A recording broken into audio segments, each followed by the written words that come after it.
সেদিন সন্ধেবেলায় আমাদের খুব খিদে পেয়েছে, মা আর আমিই ছিলাম, বাবা বাড়ি গিয়েছিল। আর কি বলতো, আমার মনে হলো যে আমি যে চটজলদি স্ন্যাক্সটা তৈরি করব সেটা তোমাদের সাথে শেয়ার করি, এবং যেভাবে চটজলদি তৈরি করব সেইভাবেই করি, মানে কোনো রকম গুছিয়ে গাছিয়ে করলে তাহলে ওটা দেরি হবে।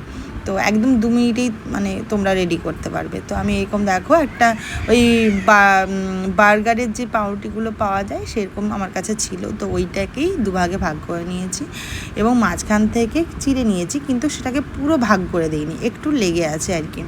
তারপর আমার কাছে কিছুই সবজি সেরকমভাবে ছিল না, একটু ক্যাপসিকাম ছিল, একটু পেঁয়াজ ছিল, টমেটো ছিল, সেগুলোকে ভালো করে কেটে নিয়েছিলাম।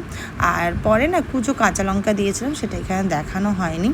তবে এখানে আপেলের টুকরোটা দেখতে পাচ্ছ, ওটা কিন্তু দেওয়া হয়নি, ওটা রাখা ছিল তাই একটু সাইড করে রাখলাম, মানে ভাবতে পারো হয়তো তাই জন্য। তো এই কটা সবজি দিয়েছিলাম, আর কি যেন বলছো, হ্যাঁ নুন আর গোলমরিচ আর একটু কাঁচা লঙ্কা দিয়েছিলাম। তো এগুলো শ্যুটটা হয়নি, আর তাড়াতাড়ির মধ্যে ছিলাম তো তাই জন্যই হয়তো ভুলে গেছি।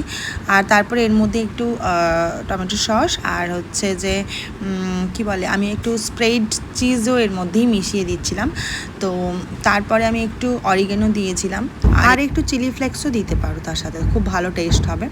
তো আপাতত আমি যেগুলো আমার কাছে সাথে সাথে ছিল সেগুলোই দিয়েছি। এবার উপর থেকে কি করলাম, পাউরুটিটার বাটার লাগিয়ে নিলাম, আর যেটা ফোল্ড করা ছিল তার ভেতরে এবার এইগুলো দেব। তো ভালো করে 2 দিকটা আগে বাটার লাগিয়ে নিচ্ছি, আর ভেতরের এবার ফোল্ডটা খুলে কি করব, ওর মধ্যে সস দেবো। এখানে তোমরা কিন্তু পিৎজা সসও ইউজ করতে পারতে, আর আমি এখানে করিনি, আমি বাড়িতেই ওটা তৈরি করে ফেলি, কিন্তু আজকে করছিলাম না কারণ দেরি হয়ে যাবে আর খুব খিদেও পেয়ে গেছিলো, খুব চটজলদি যাতে হয় সেটাই চেষ্টা করছিলাম। আর এর মধ্যে তোমরা পনির দিতে পারো, এর মধ্যে চিকেন দিতে পারো, তারপর সুইট কর্ন আমি পরে অ্যাড করেছি, এখানে দেখাতে ভুলে গেছি।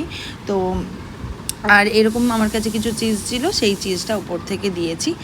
আর তারপরে এই ফোল্ডটাকে বন্ধ করে দিলাম, আর এরপর এটাকে দিয়ে দেবো এয়ার ফ্রায়ারে।